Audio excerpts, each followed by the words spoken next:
comment ça marche? Quel droit s'applique? Quelle est la nécessité d'un testament? Est-ce que vous pouvez nous éclairer sur ces questions-là, s'il vous plaît? Très bien. Alors, très important de savoir que le droit successoral israélien est fondamentalement différent de celui du droit français. En France, il y a des protections pour les héritiers qui n'existent pas en Israël. Et je m'explique. En Israël, d'ailleurs, comme aux États-Unis, pour ceux qui ont suivi l'affaire Johnny Hallyday avec ses enfants et sa femme Laetitia, qui étaient en conflit justement parce qu'en Israël, comme aux États-Unis, comme dans beaucoup de pays dans le monde, il y a le droit à la propriété, en fait, le droit de faire ce que je veux. C'est-à-dire que j'ai des biens immobiliers, j'ai des biens mobiliers, j'ai des comptes en banque, j'en fais ce que je veux. Si je veux, je le donne à mon voisin, je le donne à ma copine, je le donne à un inconnu, je le donne à un rabbin, je le donne à qui j'ai envie. Et très souvent, lorsqu'il y a un testament, il est très difficile de revenir dessus. C'est très important de savoir, lorsqu'on rédige que selon le droit israélien, on peut rédiger un testament et donc, de cette manière-là, de transmettre tous ces biens à la personne de notre choix ou aux personnes de notre choix. A contrario au droit français que vous devez connaître, on va faire quand même un rappel, en France, il existe ce qu'on appelle la réserve héréditaire, c'est-à-dire que lorsqu'il y a des successeurs directs, il y a une partie obligatoire qui leur revient.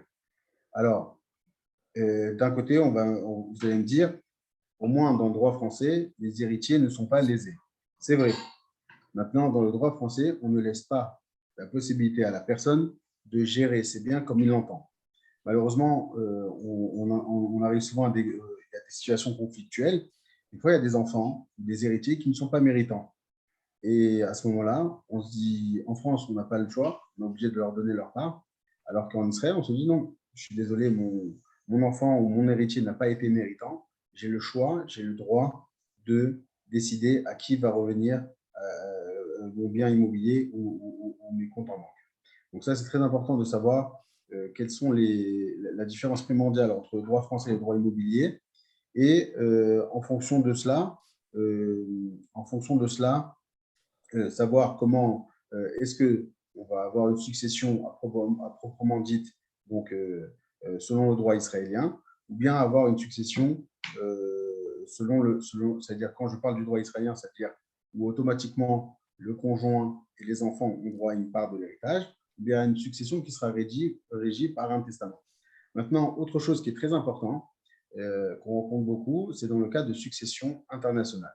Donc, jusqu'à présent, il y avait la possibilité, grâce au testament, de choisir quelle sera la loi de quel pays qui régira ma succession. C'est-à-dire que même si je suis résident français, même si je suis résident israélien, j'ai le droit de déterminer quelle est la loi qui va régir ma succession.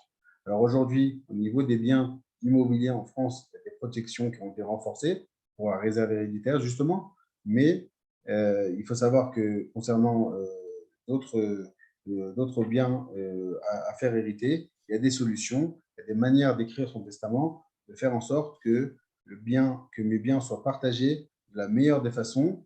Et évidemment, on va aborder bientôt ce point-là de la taxe et les taxes de succession par rapport au droit français et par rapport au droit israélien.